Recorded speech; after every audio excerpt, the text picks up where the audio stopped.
All right. Well, we're going to go ahead and kick this off. In the chat, would love for you to put your name, your district, or your organization, and your favorite start of the year activity to do with your students. And while you're doing that, Katie, would love to hear from you. Hi, I'm Katie. I work with Education Elements. I'm based out of DC.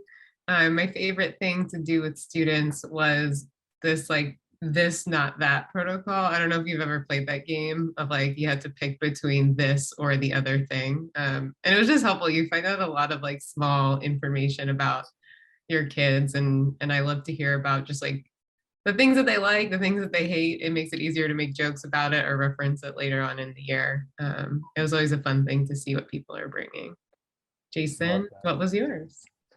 I'm Jason Broussard. I live in Dallas, Texas, and part of the Education Elements team. And if you know me, you know that I am a big softie. I love any cheesy moment.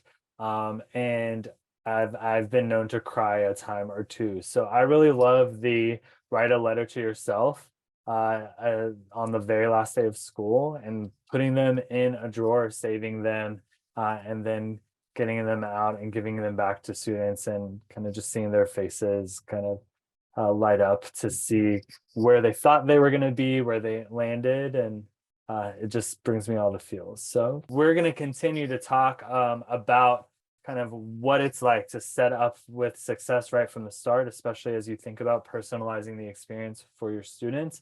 And our emails are there, and so feel free to reach out after. Let us know what you're thinking about, what you're taking away from this, how you're going to apply it. We're excited to keep in touch and hear from you.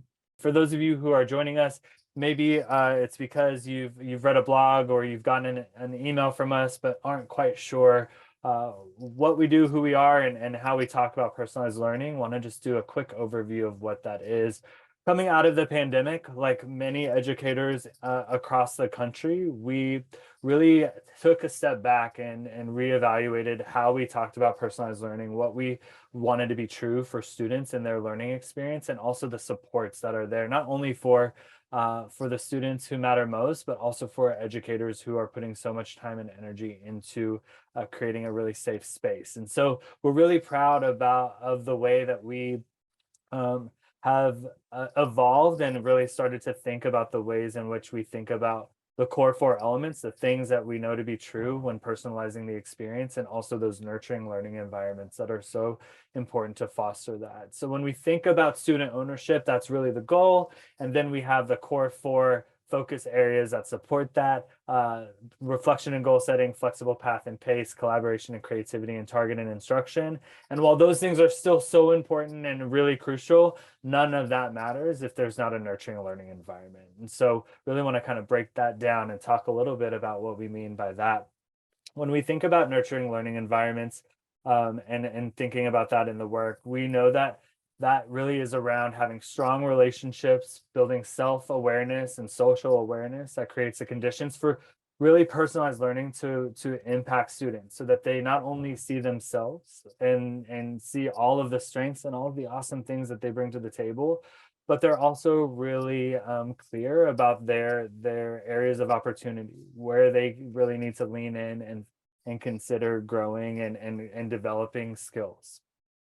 We also know that nurturing learning environments are super important when we think about honoring students who they are and not always necessarily like who we want them to be, right? So really important aspect to this work that we are excited and really proud to begin to call out with more specificity and confidence. When we think about how to do this and how to actually make this possible, we definitely think about the core four, the four elements that I mentioned earlier, and how they are really interconnected in making this happen, that they build off of each other, that when you are thinking about building a flexible path and pace, you can't do that unless you are targeting instruction, right? And that targeting instruction isn't going to really do the impact and make the impact you want it to for students if students don't feel like they are safe in the learning environment, if they feel really a strong sense of belonging in the classroom community, right? And so really thinking about the relationship between the two is vital.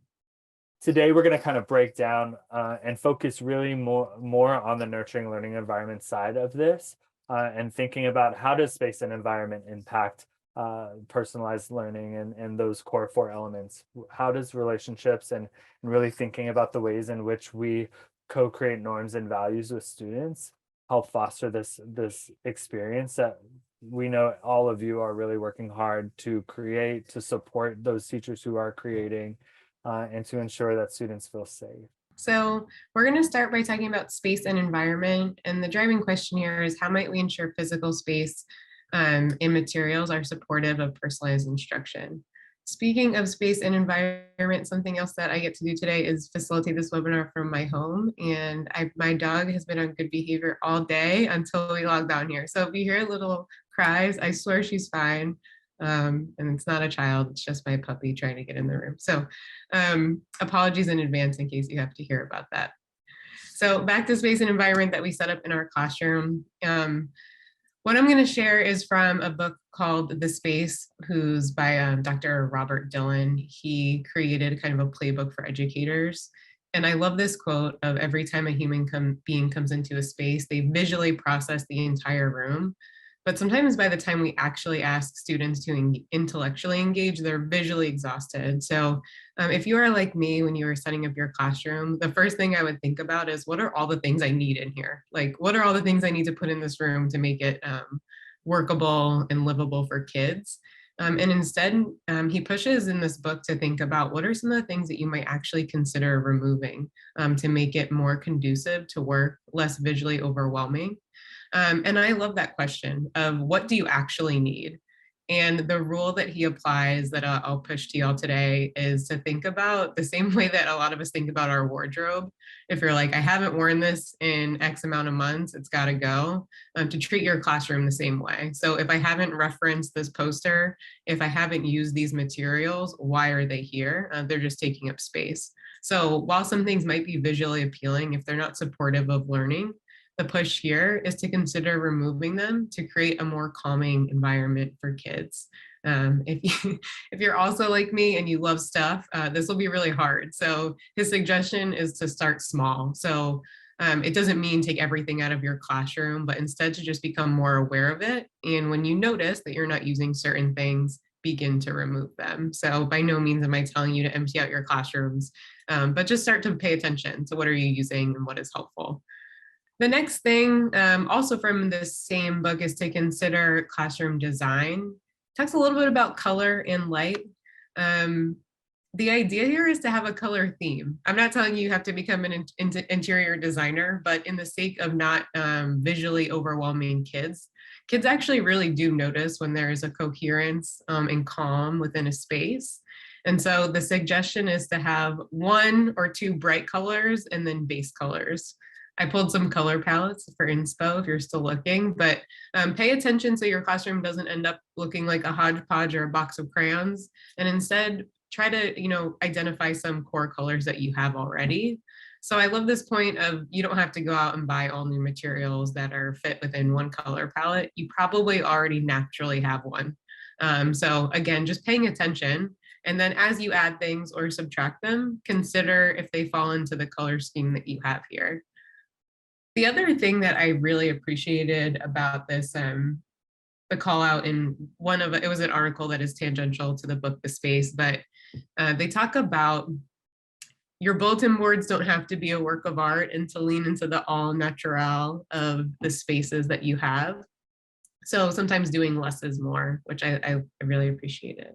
The other thing is to think about lighting. We all have experienced the really aggressive lighting that exists within schools. And so thinking about if you have the privilege of having nice windows, have them open so sunlight can come in. If not, consider adding a few lamps around to create a more calming presence other than that like really bold fluorescent light that none of us look flattered in, and also isn't great for students and learning when they're in that all day long. So just a few considerations for kind of the aesthetics and style within your classroom.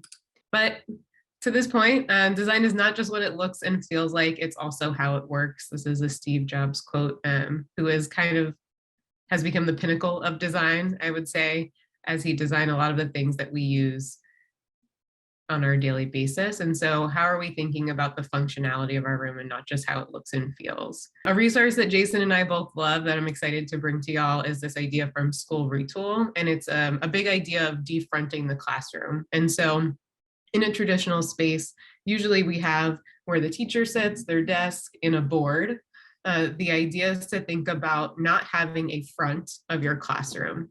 So there's some little diagrams here of what this could look like. There's different options for people to sit around the room, so some flexible seating.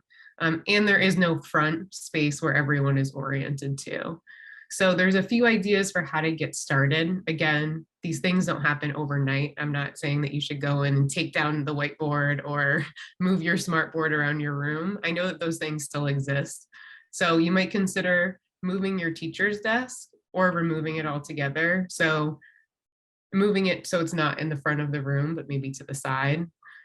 Select or create seating options that are flexible and movable. So if someone's at the front of the classroom one day, that doesn't mean that they will be there forever. You can move your furniture around to make it conducive to what you're teaching.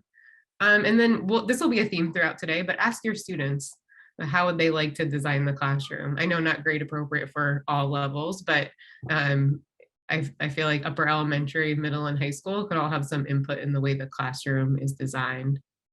And then this idea of movable, writable spaces. How can you create spaces where not just the teacher is using the whiteboard or the whiteboard's in the front, but how can you use movable spaces where kids can process their thinking out loud? So think about movable whiteboards, wall space, clipboards, etc. So there's more flexibility in where that writing lives. The last thing I'll share here is thinking about the types of spaces to consider in your classroom. Think about, are there quiet spaces for kids to work independently? Are there collaborative spaces, creative spaces, and writable spaces? You might be thinking, what's the difference between collaborative and creative? Collaborative is simply a place where kids can talk to each other. Creative spaces, think spaces that can get a little messy and disorganized that won't disrupt the rest of your class. And I just referenced writable spaces. Again, these are spaces where kids have the opportunity to process their own thinking as they write out and post up. All right, I'm going to give the mic to Jason to talk about relationship building at the start of the year. Yeah, so really thinking about how to build these authentic bonds. And when we think about relationships and really building this, one thing that we know we want to focus on is really thinking about what this actually means. How do we build these authentic relationships? A quote for us that we really are inspired by, the incredible Rita Pearson, who had that incredible TED Talk where she kind of drops the mic saying kids can't learn from teachers they don't like. And our team really believes that the follow-up to that quote is that teachers can't personalize for students they don't know. And that's a big part of the job. And oftentimes I think probably a misconception. We get so caught up in the targeted instruction of it all, right? The small grouping and making sure our classroom is set up how we think it needs to be set up. And we could lose sight of, I know I oftentimes had to take a step back and to make sure that I was making space to really learn and hear from students. So a few things that we wanted to share that could be done, but would love, as I'm kind of going over this, to see in the chat how you all leverage checking in with students. What are the ways that you check in with students to learn a little bit more about how they're feeling and what they're interested in? One thing we know to be true is that time is really important and you don't have a lot of it. And so we want to just recognize that as we share this strategy, that balancing this space to create to ensure that there's space for students to check in while keeping track of the learning targets and the objectives that you're working towards, it is something that is important. So we definitely recommend quick and easy questions that can be answered from students. The goal, though, is that those questions are going to inform the course that you're going to take, whether that's that plan you've prepared or any adjustments that might need to be taken in order to meet your students' needs. To do this quickly, oftentimes you might consider leveraging a number system where students are holding up a number that represents something specific. You could use four corners if that was something that was helpful for you and your students, depending on age and all of those things. But the main point here is that you're doing something quickly, you're doing it consistently, so it becomes a routine, it becomes a part of the procedures in your classroom, and most importantly, it is informative. Check-in should definitely engage students right from the start, right? Have them jumping into conversation and into the classroom community as soon as that question is posed. Hopefully, those questions are also helping increase the sense of belonging and really deepening connections, not just between you and students, but also students and students, right? Check-ins shouldn't require students to share information they're not comfortable with sharing. And so really intentionally thinking about crafting those questions to do so. And it should maximize the instructional time and goals for the class period. So I know if you all were flies on the wall when I first tried this out, and I'll talk a little bit about how I did that when I was in the classroom here in a second, you know, 15 minutes into the check-in is like, no, this is not how we can do this. So really thinking about how can I do it quickly, but also leverage it to help maybe set up what we're going to talk about that day.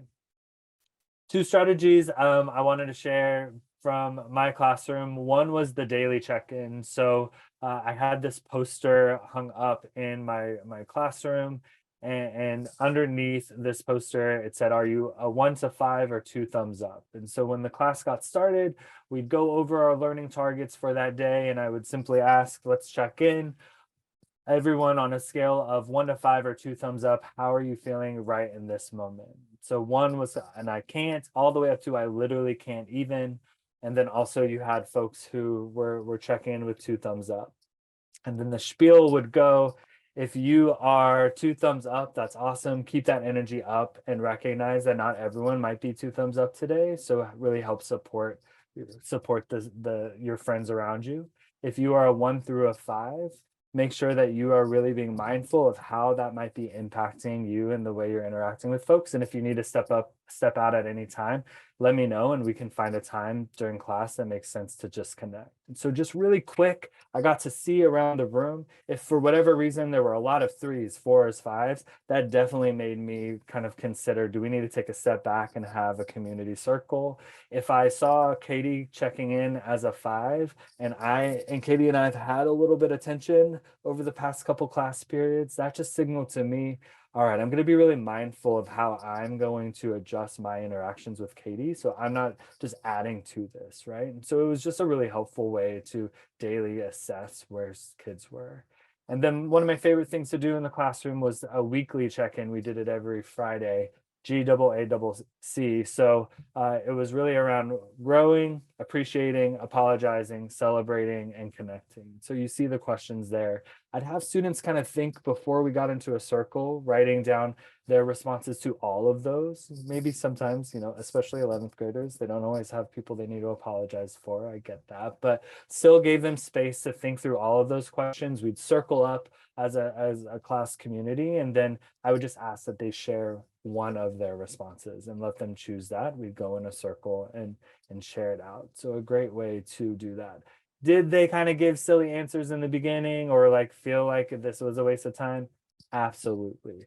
Did I consistently do it? And over time, they really bought into it and it became safer and safer each time? 100%. Another helpful way to kind of frame that thinking of how to inform is this statement here. So again, the more comfortable we get as educators using these, I think the easier this processing is helpful, but it might take a little bit, right? But because I heard blank, we're going to add, change, remove blank.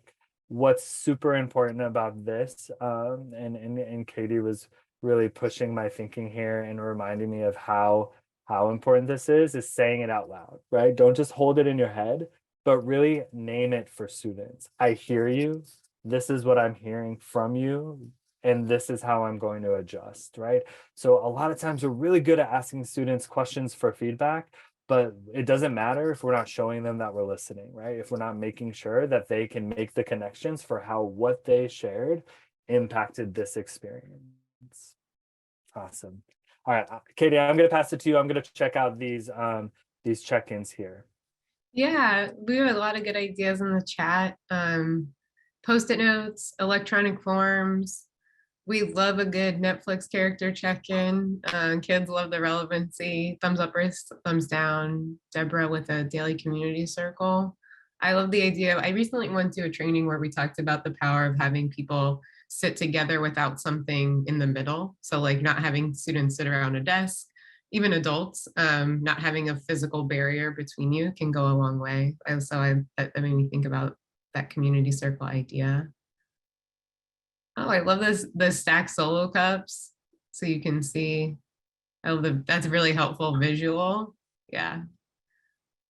Superheroes and heroines. Yeah. So thank y'all for sharing your ideas. Again, there's not one right way to check in with students or build relationships with them. But again, I feel like sometimes, and we hear this, we work with a lot of districts, a lot of schools, a lot of teachers, and some things that we hear pretty often are like, oh, well, I have to get to the content. And so I feel like it's really helpful to just reorient ourselves of that idea from Rita Pearson that the relationships come first. And I feel like if you do some of that work up front, it goes a really long way in terms of kids wanting to learn content from you. So appreciate you guys sharing the way that you've approached this in the past. The last thing that we're going to talk about are some of the norms and values. So how might we develop shared norms and values as a classroom community? I'm going to pause and give you all a moment to read this quote from one of my faves, Dr. Linda Darling Hammond, around the essential needs of belonging. So this quote for me makes me think about both the types of classrooms we set up and the way that we bring ourselves into a space. And the fact that children are so perceptive to the type of environment and space that they are in. And when they feel like they belong in a space, again, they're ready to learn and engage and bring their full selves. And when they don't, they alienate, they marginalize, they step back.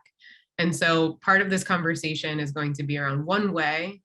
An additional way to do that is to build your classroom community with your kids instead of for them or at them, or if they feel like they're walking into a space that's already been curated and they're just there. They're not a part of it, they're just living within it.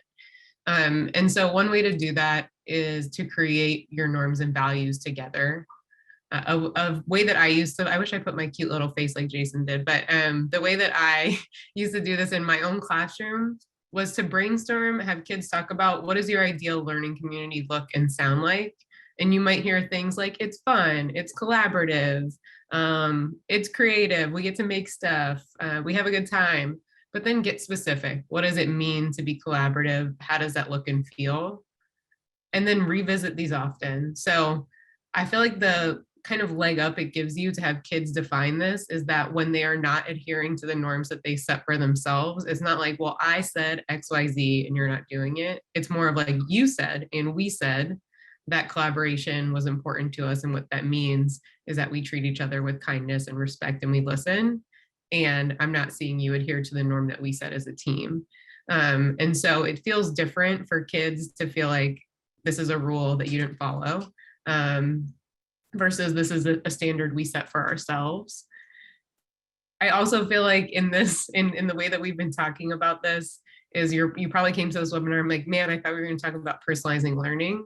The next point and kind of the final point that I want to transition to is you can set up all of your classroom norms and values, but if you don't give students the opportunity to practice them, it will all kind of feel inauthentic and phony. So if at the beginning of the year, kids say they want a space that's fun, that's collaborative, and then all of their work is independent and silent, it will feel like we just did that for what reason?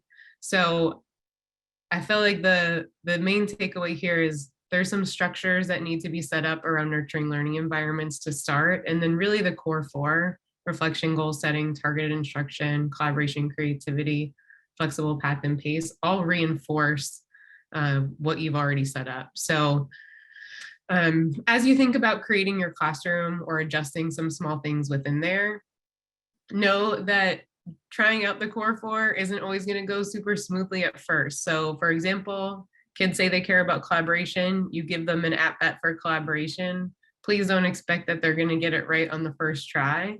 But because you've set norms, it gives you that opportunity to come back and try again and say, like, actually, this is what we said about what this should look like, and this is what happened. So let's try again later this week, tomorrow. The same thing for providing flexibility. You guys said you wanted to have fun and to have choice. We're going to try it. It probably won't go great on the first time. But again, you'll have the opportunity to come back, reinforce the things that you want to see, and give it another go. So would love to hear, how do you reinforce the classroom values and norms through your instructional practices? So this is a two-part reflective question. So what are the things that you value within your classroom? And then how do you reinforce it through the instructional practices that you employ? So if you're a teacher, the question remains as is. If you're a leader, I'm curious to see how your teachers in your building approach this. And it's funny, I'm actually on an internal retreat today, and our team is working on this very thing, creating norms that we want to kind of commit to, things that we value. And it's just such an important life skill, a skill that students definitely, by doing this, have the opportunity to build as they prepare to do awesome things in post-secondary. So really love all the ideas that you're sharing here. I did want to thank you all for taking the time to reflect on the ways you already do this. Something that I'm thinking about leaving this webinar is that power of community. And I feel like sometimes as we start the school year, there's some really good habits that we each have. And I do encourage you, whether they're ideas from here that you're taking or your own ideas that you've been doing amazing with, to make sure you share them with at least one or two colleagues if they're going well. There is some power in this like grassroots sharing of information from classroom to classroom. So if something's going really well for you, I do encourage you to share the wealth of knowledge with your fellow teachers and colleagues. It doesn't have to be something Jason or I shared. You all have your own beautiful ideas that you've been sharing with us today. So the last thing we want to do in closing is, again, just share our gratitude and hopefully provide some upcoming opportunities and a resource. So one thing we wanted to highlight today is a resource that we have, which really focuses in on the next 30 days of personalized learning. It's an interactive planner that breaks down how the core four might look over the next 30 days, and especially how you can start to apply these strategies aligned to nurturing learning environments to really help and support and enforce a safe space to learn and really personalize the experience. And then the other thing that we wanted to share is an upcoming webinar focused on a simple guide to adopting a new curriculum.